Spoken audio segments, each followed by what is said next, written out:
ପିମ୍ପୁଡ଼ିଙ୍କ ଦିନେ ବସିଲା ସଭା, ବିଚାରିଲେ ଆଖୁ ଚାଷ କରିବା। ଯତନେ କିଆରି ତିଆରି କଲେ, ବାଛି ବାଛି ଚାରା ଲଗାଇ ଦେଲେ।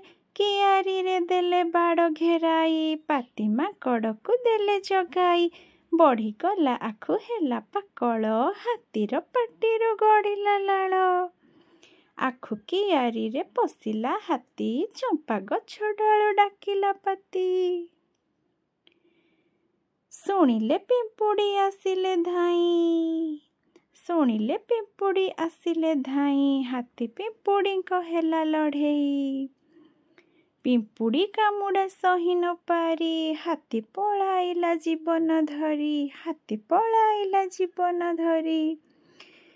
କିଆରିରେ ହାତୀ ରହିଲା ନାହିଁ, ଖୁସିରେ ପିମ୍ପୁଡ଼ି ଉଠିଲେ ଗାଇ। ହାତୀ ଖାଇଦେବ ଆମ ସମ୍ପତ୍ତି, ଛାଡ଼ିଦେବୁ ଆମେ ପିମ୍ପୁଡ଼ି ଜାତି।